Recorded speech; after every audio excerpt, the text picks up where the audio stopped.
Hey there, Mrs. Deem here, and I wanted to talk to you a little bit about some of our new graphic novels. We have tons of graphic novels here in the Johnson Williams Library, but we have a bunch of new ones that came in since you were all here last. So I just thought I'd go over this one. Actually we had, but it's a really great graphic novel. It's called New Kid by Jerry Craft, and I'm going to read just a little bit of the book jackets of each one. So this one says, seventh grader Jordan Banks loves nothing more than drawing cartoons about his life. But instead of sending him to the art school of his dreams, his parents enroll him in a prestigious private school known for its academics, where Jordan turns out to be one of the few kids of color in his entire class. As he makes the daily trip from his Washington Heights apartment to the upstate Riverdale Academy day school, Jordan soon finds himself torn between two worlds and not really fitting into either one.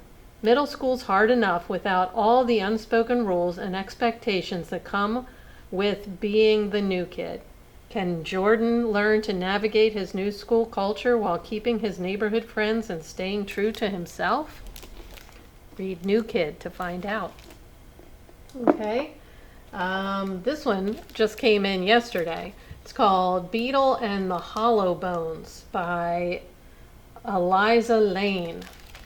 And let's see. This one says, in an eerie town of Allows, some people get to be magical sorceresses while other people have their spirits trapped in the mall for all ghastly eternity.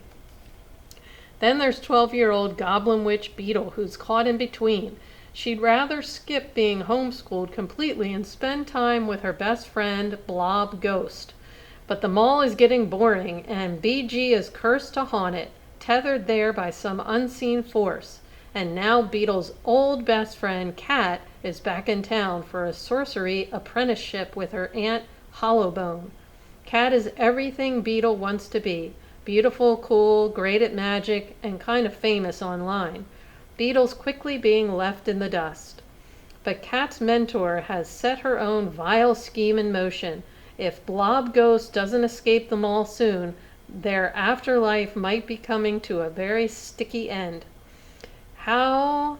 Now Beetle has less than a week to rescue her best ghost, encourage Cat to stand up for herself, and confront the magic she's been avoiding for far too long, and hopefully ride a broom without crashing. So that's Beetle and the Hollow Bone. This one's called Snapdragon. You can find friends in the strangest of places. All right, let's see. Snap's town has a witch. At least that's the rumor. In reality, Jax is just a Crocs-wearing, internet-savvy old lady who's selling the skeletons of roadkill online. It's creepy, sure, but Snap thinks it's kind of cool too. Snap needs a favor from this old woman, though she begins helping Jax with her strange work. Snap gets to know her and realizes that Jax may in fact have real magic and an unlikely connection to Snap's family past. So that's Snapdragon. Okay. Almost American Girl by Robin Ha. For as long as she can remember, it's been Robin and her mom against the world. Growing up as the only child of a single mother in Seoul, Korea wasn't always easy, but it has bonded them fiercely together. So when a vacation to visit friends in Huntsville, Alabama unexpectedly becomes a permanent relocation following her mother's announcement that she's getting married, Robin is devastated.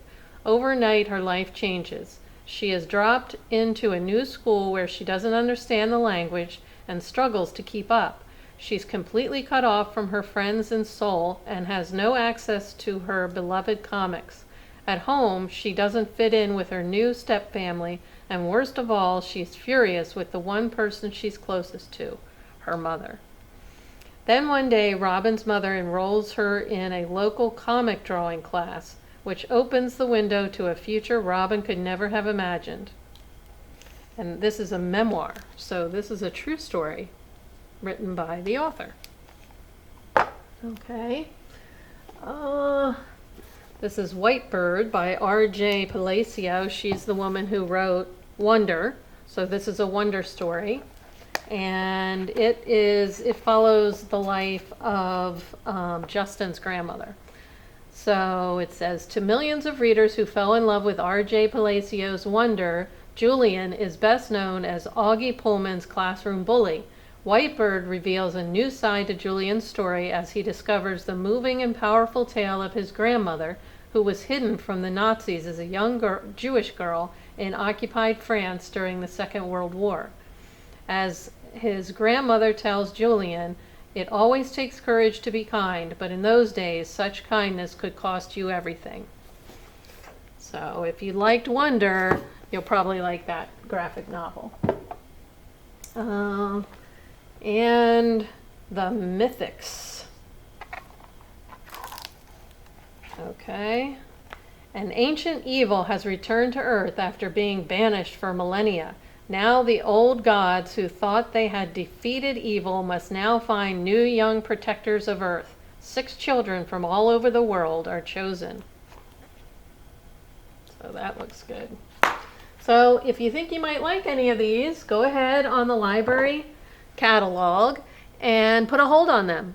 And I can deliver them to you, or when you come back to school in a couple weeks, they could be here waiting for you.